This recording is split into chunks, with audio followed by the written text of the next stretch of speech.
funding for mesothelioma research comes piecemeal from a few institutions and from fundraising charities such as the June Hancock Mesothelioma Research Fund, the McKnighton Mesothelioma Research Fund, both of which were established in the names of mesothelioma victims. This is Chris Knighton. She's the widow of Mick Knighton, and she established the fund in his name. On June the 27th, the Mick Knighton Mesothelioma Tissue Bank, called Mesobank, was launched at a parliamentary reception in London. Mesobank is Europe's first mesothelioma tissue bank, and the short-term aim of the project is to establish a tissue collection of mesothelioma tumors supported by a detailed clinical information database. The long-term aim of the Mesobank is to find a cure. Now, epidemiologists have predicted that in the current 30-year period, there will be 250,000 male mesothelioma deaths in Western Europe. Now, let me repeat this. 250,000 male deaths from mesothelioma. When you add the number of female deaths from mesothelioma to that, the number of deaths from asbestos-related lung cancer, and then you add the number of deaths from asbestos disease in Eastern Europe, you can begin to understand the huge scale of the European asbestos catastrophe. Given the appalling scale of the disaster, it remains necessary, unfortunately, to beg for the research funds necessary to address it. In the months to come, I will be working with colleagues at high-profile meetings in Bonn and in Brussels, and we will be calling for a coordinated, comprehensive strategy for dealing with Europe's asbestos epidemic. We have been calling for this for a while, and we will continue to do so. Now, an informed observer listening to this presentation might say, well, okay, this is a bit like closing the barn door after the horse has bolted. After all, each of the European Union's 27 states has banned asbestos. Well, they have banned asbestos, and that really is progress. But we all know that that's not the answer to the question. People are still getting sick, and they will get sick for decades to come. We need to do more. In 2000, 35% of worldwide asbestos usage took place in Europe. The figure now is 22%. But the problem is that this asbestos consumption takes place in Russia, Uzbekistan, Ukraine, Belarus, and Kazakhstan. These are countries which have no health and safety measures in place, no legislation, no way of preventing the hazard from affecting people that are exposed to this asbestos. As bad as the situation is in Europe, it is even worse in Asia. During the period 1920 to 2007, Asian asbestos consumption was 55 million tons. And here we have some statistics that you can see. Nowadays, annual consumption of asbestos in Asian countries accounts for 68% of worldwide use. Basically, most of the world's asbestos is now being used in Asia. And the biggest users are China, India, Indonesia, Vietnam, and Sri Lanka. And as you would expect, there is little effort made in these countries to minimize hazardous exposures. I have a series of photographs now, which I want to show you, that illustrate the kind of conditions that workers experience in the asbestos industry in India. These photographs were taken within the last 5 years. Some of them were taken last year. This is in a factory in India, and you see this is LAB chrysotile. That means it's Canadian chrysotile. And here you see they're just manhandling the sacks of the chrysotile. There's no protection for these people. And this isn't a bad photograph. The photograph is hazy because there was a lot of dust in the air. Sometimes these sacks of asbestos break. Someone has to pick them up. Again, the dust is caused by the asbestos in the air. This is what you call the safe use of Canadian asbestos in India. You can see that the only protection he has is a bandana around his mouth. And here, someone is sitting next to a sack of asbestos that's got the end broken, and the fiber, you can see the fiber coming out. Again, LAB chrysotile, that's Canadian asbestos. And again, the only protection he has is a scarf around his neck. And this is the processing of asbestos cement with a power saw. And in the background, you can see all the broken asbestos cement. I don't think it looks very safe. In a 2011 peer-reviewed academic paper, epidemiologists confirmed the link between the amounts of asbestos used in Western countries and the epidemic of asbestos-related disease. Well, of course they would. And this is what they said. This is a slum in India with broken asbestos cement as the roofing material, and again, some more broken asbestos cement. And this is our book, which contains many of these images. So, coming back to the epidemiologists, this is what they said. It is highly unlikely that asbestos-related diseases are absent in countries that have used large volumes of asbestos, but do not report the related numbers. Well, because they don't report the numbers doesn't mean that disease doesn't exist. In Asia, the problem is especially relevant in China and India. Our estimates suggest that China and India have already missed 5,100 and 2,200 cases of mesothelioma, respectively. The scientists concluded their paper by saying, a surge of asbestos-related diseases in Asia should be anticipated in the coming decades. Asian countries should not only cease asbestos use, but also prepare themselves for an impending epidemic of asbestos-related diseases. Well, this you would think is pretty obvious. How can it be otherwise? If human biology is the same for people in Western countries as it is for people elsewhere, if British and American bodies are susceptible to the carcinogenic effects of exposure to asbestos, it is unlikely that Indian or Chinese bodies would be immune to the hazard. Given the fact that between 1960 and 2010, India's total asbestos consumption was more than 8 million tons, the government and medical authorities in New Delhi would do well to heed the advice of the epidemiologists. That they seem disinclined to do so is obvious from recent import data, which shows the use of asbestos increasing in India, and negotiations regarding the elimination of all Indian import duty on Canadian chrysotile.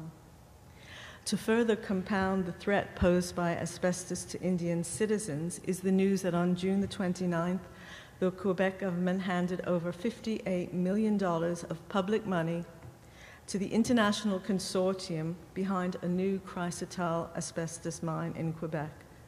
Now, I think people here would agree with me that the last thing that the world needs is another new asbestos mine. But if the people in Quebec have their way, that's what we're going to get. The backers of this Quebec scheme have made clear their intention to export millions of tons of asbestos to Asian countries. Baldit Chadha, the leader of this group of investors, is setting his sights on India, because India has for years been Canada's most lucrative asbestos market.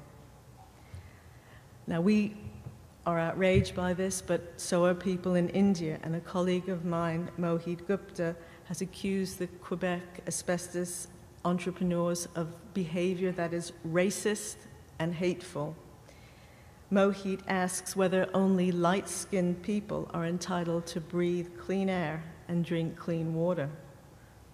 Knowing what we know about the effects asbestos has on human beings, our answer must be no. Everyone is entitled to live a life free of exposure to asbestos. No one should be exposed to this hazard. After all, if asbestos is too harmful to remain in the Canadian and British parliaments, it is too toxic for use in Indian buildings, cars, and houses. We are as one when we say to Canada's asbestos pushers that the sale of deadly asbestos is as disreputable as it is immoral. People's lives count for more than asbestos profits. The theme of last week's Action Mesothelioma Day in Britain was the need for a global asbestos ban. The outrage felt by all of the members of the British asbestos victims community regarding Quebec's new mine was summed up in the text on this badge. Cancer alert. Canada to open a new asbestos mine. At conferences, public rallies, church services and meetings throughout Britain, the badge was worn as calls went out for Canada to do the right thing and ban the mining and export of asbestos. Here, these badges were at the asbestos meeting in Tayside in Scotland. And these are colleagues in Birmingham wearing the badges at their meeting. In Manchester, not only did they have the badges, but they made them into placards to show the feeling of the people there. And I was happy to be in Liverpool, where we had a meeting in the town hall, and everyone there was wearing their badges. So from Tayside in Scotland, Birmingham, Manchester, and Liverpool in Britain, and now in Washington, I hope that together with our MARF colleagues, we will wear these badges as a sign of solidarity with asbestos victims the world over, to let our friends in India know that we have not forgotten them. We don't want them to suffer the diseases that we know too well, and that this asbestos should not be going to Asia. The text of today's presentation is going to be on the EBAS website. If anyone wants any of the data from this talk, I'd be happy for you to sort of get the figures from there. My email address is at the bottom, and the website is there, but I'm not really sure you can see it. It's lka@btinternet.com. I'd be really happy to hear from you.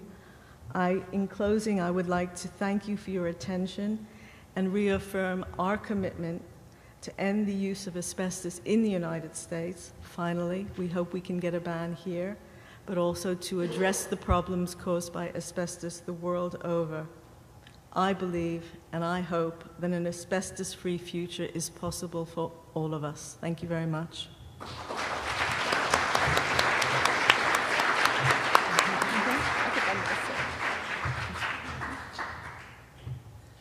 I hope you don't mind if I sit. I just wanted to ask Lori, given your knowledge of the worldwide state of asbestos, is there one country that has a good model for regulation? Yeah, it's on. That's a very difficult question. I have found that there are good protocols in different countries for different things. So, for example, in Britain, we now have universal compensation for mesothelioma, which means that if someone is diagnosed with mesothelioma, it doesn't matter where they were exposed, they can go to a government scheme and they will be paid compensation. It's not as much as if there was a court case, but it means that if someone is very sick and they don't have the energy for that, they get a lump sum from the government. But, you know, we have a real problem with compensating people that have asbestos-related lung cancer. Mm-hmm. And earlier today I was speaking to Axel about the German system, and I said, you know, I thought it was really good. Everything I'd heard was great, and unfortunately he disillusioned me. And he said that they've got real problems there too. So the answer is, you know, there are good bits in some places, but there isn't one place that's perfect. Mm-hmm. I also wanted to ask, you mentioned that the Italian trial influenced some other countries to undertake similar trials, like I think you mentioned France. Mm-hmm. Do you see it having any effect on the United States for mesothelioma survivors here? Well, the legal systems in the US and the UK are very different from the legal system in Italy. And in many cases, and I say this to our Italian colleague here, your legal system is pretty hard to understand. But having said that, you accomplished in Italy what we've never accomplished. So I congratulate you, and your crazy system seemed to do it. I think the most important thing that we can take from this is the possibility that they have actually held to account two businessmen, because it was these people that made the decisions, and it was their decisions that have caused so many people to get ill. So I think it gives us hope that we can somehow find ways to hold them to account, to show their pictures, to tell people who they are, so that they can't stand up and pretend they're just ordinary businessmen. They're not ordinary businessmen. You know, this is not a legitimate way to make money because you're killing people. Thank you. Is the clicker up there? Yeah. Sure. How important do you think the regulatory regimes are within each country? I mean, asbestos is very heavily regulated in the United States, and yet it continues to be a problem in consumer products. Well, We can't hear the question. all right, the question, the person was asking a question about the importance of regulation, that there's a lot of regulatory things in the United States, but even so people are exposed, especially in consumer products. I would say that there is a big gap in every country between regulation and enforcement. You know, we have really great regulations in the UK. In 1931, we implemented the world's first asbestos regulations, but unfortunately, they weren't enforced, and they were very specific to a certain group of people, and they didn't cover other people. So it's not just the regulations. You need to have the political will to enforce the regulations, and without the political will, all the regulations are bits of paper. And I think that's one thing that the victims have very much to campaign about, to make sure that their politicians are determined to make these things hold water and to prosecute people who break the rules. So, quick question. In the UK, asbestos was banned, correct? Yes. Okay. What happens after that as far as the abatement of all the tons of asbestos that are in the country? Where does it go after that? Well, there are strict regulations, and we've had a series of regulations implemented about the asbestos removal, what you need to do. Public buildings need to have an audit so that people know where the asbestos is, so that if some workman turns up on site and needs to fix a leaky pipe, ideally he should be informed of where the asbestos is. There should be labeling. There's a whole slew, a raft of regulations, and again, it's like this lady said, unless they are enforced, and people often break the law or don't follow the things. Sometimes they're caught, sometimes they're not. So it's important that you have the trade unions training the people who work for the unions, that the health and safety executive has put out a lot of information for people like plumbers, self-employed builders. So trying to reach people so that when they go on site, they will be responsible for their own health and safety protection. It's a big problem, you're right. Okay. I'm going to give an overview of mesothelioma in the United States. Oh, can we hold questions until the end? We're running very behind. Thank you. A quick snapshot of mesothelioma in the United States. I'm going to go through this pretty quickly because we are very short on time, and some of this information you've heard before. We have approximately 3,000 diagnoses each year in the United States, and we know that 1/3 were exposed by the U.S. Navy, either to service members or individuals working as civilians on Navy ships and in shipyards.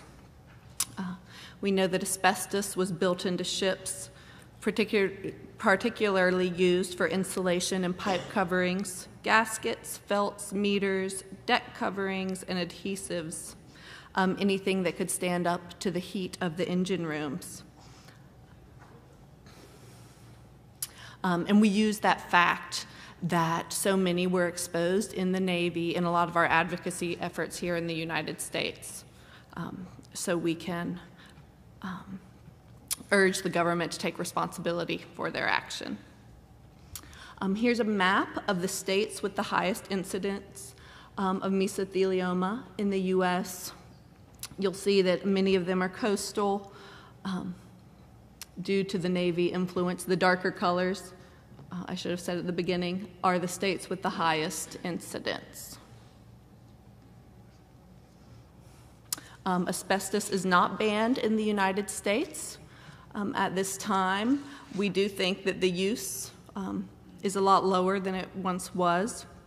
There have been some attempts to ban the use of asbestos in the United States. In 1989, the Toxic Substances Reform Act, Control Act rather, banned asbestos, but it was overturned by a Supreme Court ruling, and only 6 products remained banned. Then in 2007, the Senate passed a bill, but it did not pass the House, to ban asbestos, and that bill also included funding designated for mesothelioma research.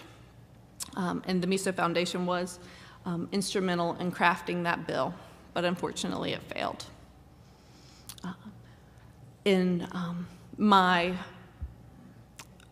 meetings with Hill staffers within the past couple of years have told me that that was a very painful bill, and that they didn't think that any of the sponsors that were involved in that bill in 2007 would want to touch it anytime soon, because it was such a painful battle for them with industry. The products that do remain banned by the Toxic Substances Control Act are corrugated paper, roll board, commercial paper, specialty paper, flooring, felt, and new uses of asbestos. Unfortunately, the list of products that are not subject to that ban is much longer. I won't read them all off because of time, but floor tiles, shingles, cement pipe, pipeline wrap, roof coatings, and brake linings are on this list. And this is all from EPA.gov. Luckily, we do have some good medical research funding from the federal government. Lori, it sounded like we may be the only country that has funding from our federal government. So we do have streams of funding through the National Institutes of Health, specifically through the National Cancer Institute, and the congressionally directed medical research programs through the Department of Defense. And I want to briefly talk about the effects of sequestration if Congress does not pass a budget this year, as directed by the Budget Control Act of 2011. There are currently 68 clinical trials for mesothelioma around the world. 43 of those are here in the United States. These trials include screening for biomarker development and active treatments. I'm sure you've heard the speakers mention those yesterday. And that is something that the foundation tracks closely, and we have our resident expert, Mary Hessdorfer, if anyone has any questions about clinical trials.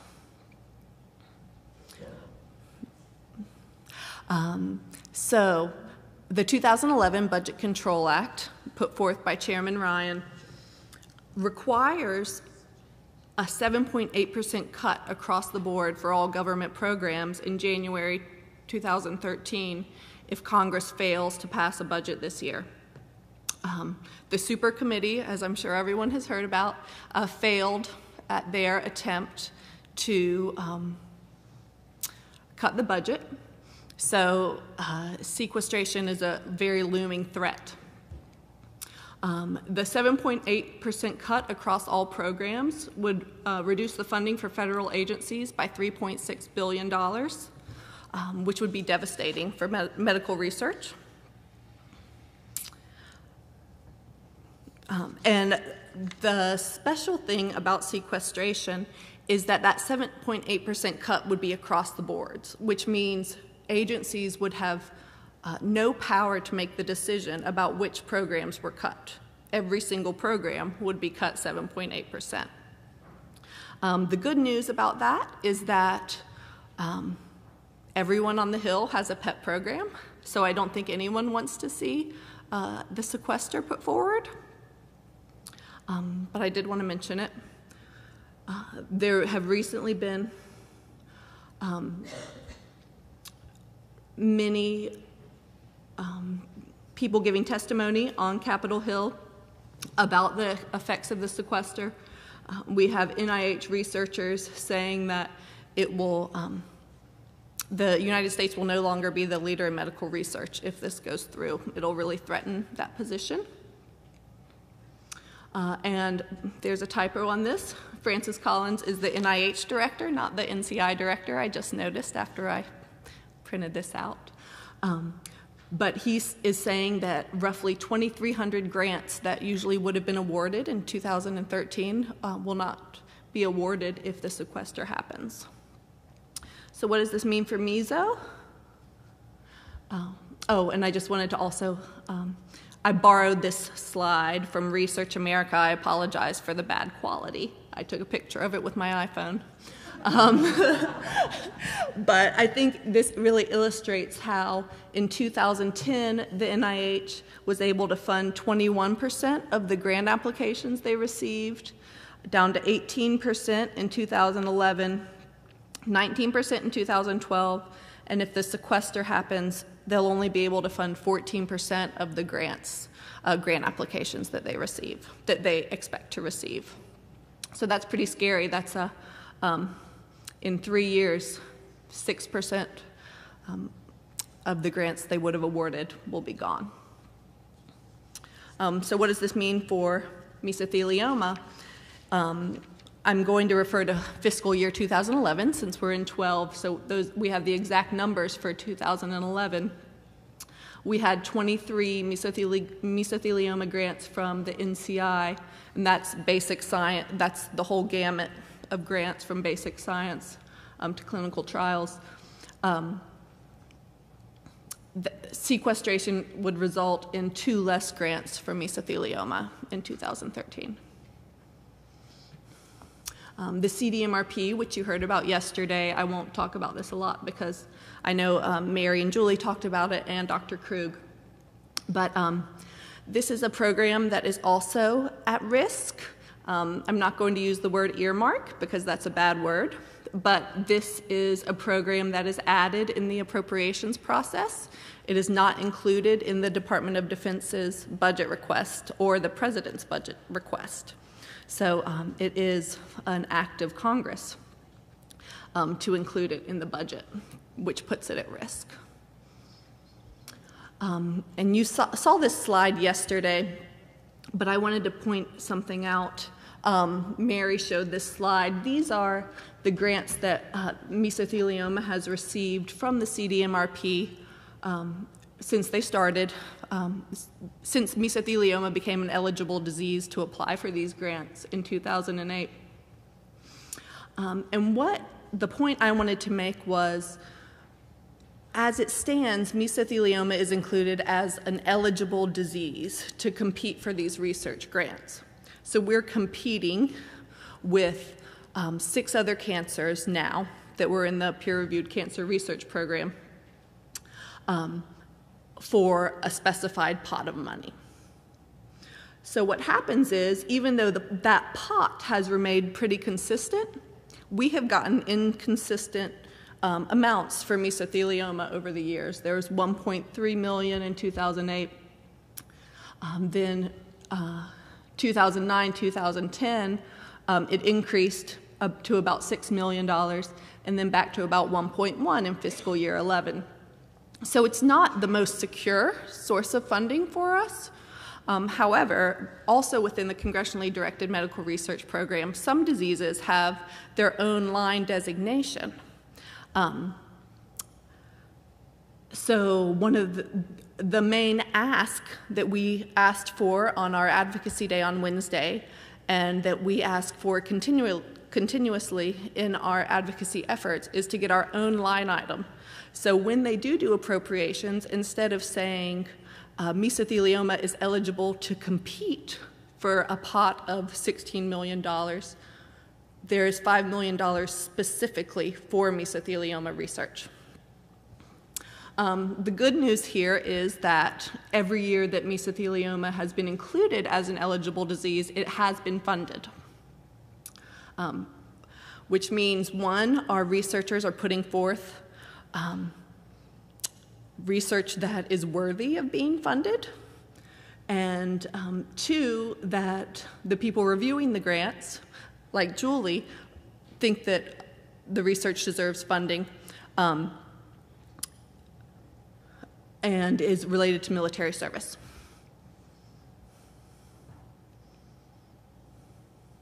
So I just wanted to end by putting in information about our ambassador program. We do advocacy through the foundation, and the best way to get involved is through our ambassador program. We offer actions to be taken by advocates every month, and it's a great way to get involved and help. We need to let Congress know how important this is, and that the research funding remain in place, because there are so many threats to the funding that funds the research that puts forth the clinical trials that are available and closer to finding a cure. And please contact me anytime with questions. There's my contact information.